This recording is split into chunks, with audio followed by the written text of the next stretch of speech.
Hi, in this video we're going to talk about verbs and we'll look at how to find verbs in sentences and discuss the various types of verbs. Sentences have two essential parts: subjects that name a person, place, thing, or idea that the sentence is about, and subjects must be a noun or pronoun. So subjects are one essential part of a sentence. Verbs are the other essential part of a sentence.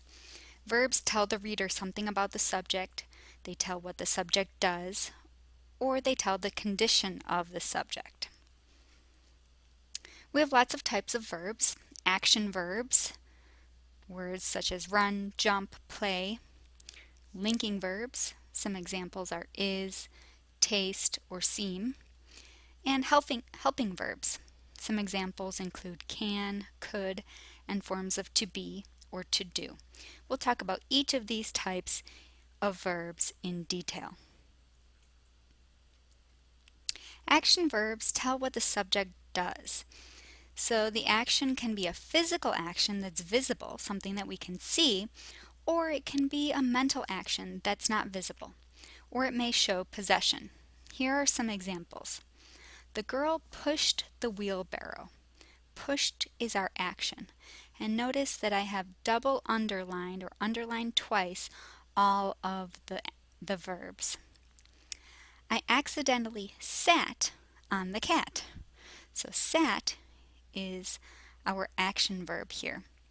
Notice also that I have put parentheses around prepositional phrases. Remember that we will never find the verb of a sentence or any important part of a sentence inside the prepositional phrase. So we can simply put parentheses around the prepositional phrases and then ignore them. Here's another example. The actor loves his job. So this is an action verb. We thought about the situation. So an action that we do, it's not visible. We can't necessarily see the thinking, but it is an action verb. They own a hybrid car. That shows possession. She has a huge aquarium. Another action verb showing possession.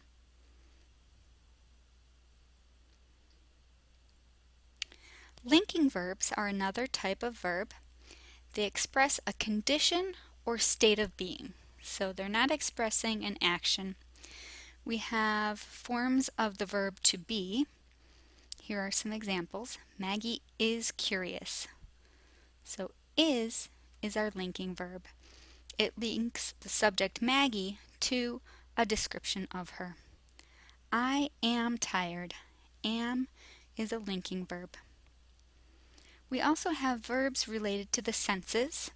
The cookies smell wonderful. So smell is the main verb in this sentence. Or here's another example. The bread tastes old. Tastes is the verb in this sentence. These are verbs related to the senses. And lastly, we have linking verbs that express condition or placement. So here are a couple of examples. Jose became happy. Became is our linking verb. The boy seemed trustworthy. Seemed is our linking verb. In addition to action verbs and linking verbs, we also have helping verbs. And there are two different types of helping verbs.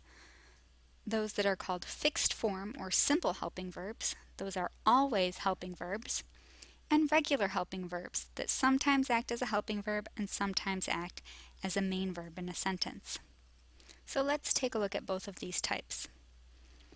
The first type, simple or fixed form helping verbs, are always helping verbs and work with a main verb. So we can remember these with this phrase, can we save money? We ought to. So looking at these capitalized letters, the C in can reminds us about these two simple helpers, can and could. The W in we reminds us of will and would. The S in save reminds us of shall and should. The M in money helps us remember may, might, and must.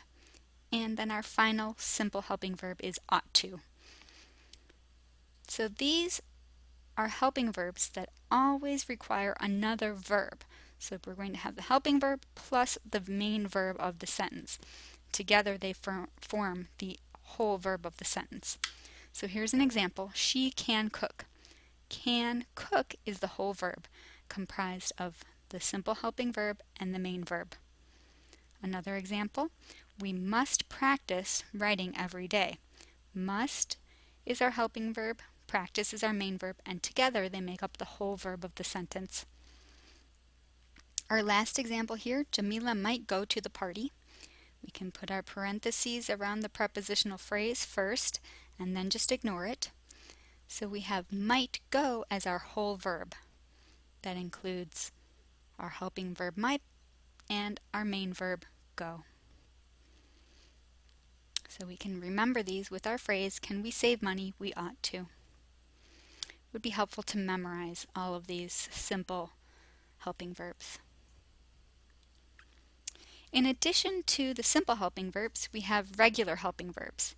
These may be helping verbs. Sometimes they're in a sentence and they act as the main verb, and sometimes they're in a sentence and they act as a helping verb with another main verb. We have three different verbs, forms of to be, to do, and to have. And each of these are regular helping verbs that can either be a main verb or a helping verb. So here are some examples. I am helping my mother with her yard work. With her yard work is our prepositional phrase. Am helping is the whole verb in this sentence. It includes the helping verb am and the main verb helping. But if we look at this next example, we can see the same verb am can be the main verb in a sentence. I am tall. So in this case, am is the main verb. Some examples with to do. I do help my mother with her yard work. In this case, do help is the whole verb of the sentence. The next example, she does homework every day. Does is the main verb in the sentence here, the only verb. Next, we have some examples with forms of to have. I have helped my mother with her yard work. In this case, have helped is the whole verb, comprised of the helping verb have and the main verb helped. And then this last example, we have the same verb have used as the main verb. We have 2 cats. And in that case, have is the main verb, the only verb in the sentence. So these regular helping verbs may be used as helping verbs with a main verb, or they can be the main verb on their own in a sentence. Just want to point out that infinitive verbs are whenever we have the word to plus a verb. And what's important to know is that infinitive verbs are never the main verb of a sentence. So they're never part of the verb of a sentence. So that's really important to know. So here are some examples. I wanted to run. To run is an infinitive verb, but it's not the verb in the sentence. Wanted is the verb in the sentence. Another example, she wanted to sing at the opening ceremony. At the opening ceremony is part of a prepositional phrase, so we can just put it in parentheses and then ignore it. To sing is an infinitive verb, so we know when we see an infinitive verb that it's never part of the verb of the sentence. So in this case, wanted is the verb in the sentence. Words that end in ing, sometimes these can be confusing. A word that ends in ing, a verb that ends in ing, can only be a verb if it comes with a form of to be. So here are a few examples. If we look at this first example, we listened to the birds chirping in the tree. We have a couple of prepositional phrases, to the birds and in the tree, and again we can just put parentheses around those and then ignore them. We have this word chirping, but notice that this is describing the birds. Okay, so it's not our verb in the sentence. Our verb is listened. Chirping would only be a verb if we had a form of to be with it. Okay, in our next example, chirping is part of the verb. The birds are chirping in the tree. Again, in the tree is a prepositional phrase, so we can ignore it. And in this case, our whole verb is are chirping.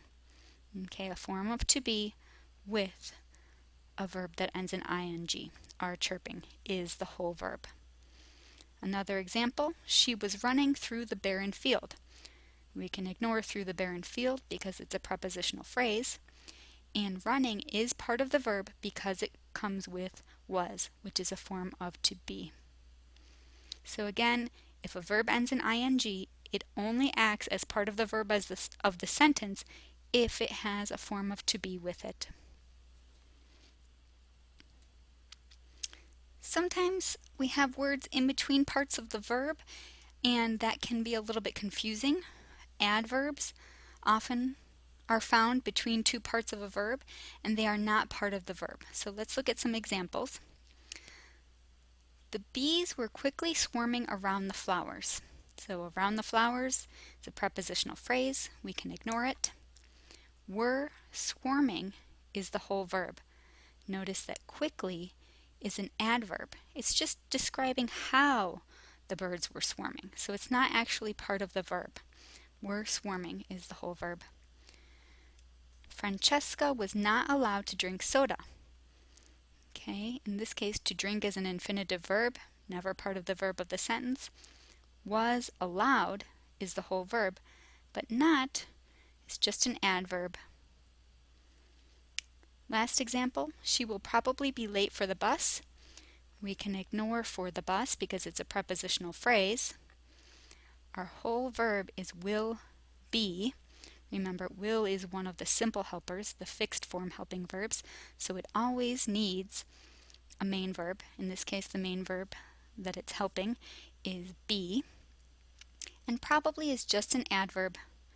It just gives us more information, modifies the verb, but it's not part of the verb. Oftentimes, adverbs, as you'll notice here, end in ly, as in probably and quickly, but they're not part of the verb. Sometimes the order of verbs can be interrupted or inverted in questions. So here we have a statement, I can read your horoscope. Can read is the whole verb, but in the question, can I read your horoscope? Notice that the verb is interrupted by the subject I. Can read is still the whole verb. Another example, has Isabella done her homework? Isabella is the subject. It's right in between the two different parts of the verb. Whereas in the statement, Isabella has done her homework, the verb is not interrupted. Summary, verbs are an essential part of sentences. We always need a verb in a sentence. We have various types of verbs. We have action verbs, linking verbs, and helping verbs. With helping verbs, we have two different types. The simple helpers, can, could, will, would, shall, should, may, might, must, and ought to. We can remember them with this phrase. Can we save money? We ought to. Those are helping verbs that always need a main verb with them. So if we find one, we know that there must be another verb, a main verb. And then we have our regular helpers. This is forms of to be, to do, and to have. And they sometimes act as a helping verb, but they can also be a main verb on their own. Couple of other things to remember. Infinitive verbs are never the verb in the sentence. And verbs that end in ing, they need a form of to be in order to be the verb in the sentence. So if you see a verb with ing, it is only part of the main verb if it comes with a form of to be. So this is a summary of what we have reviewed regarding verbs.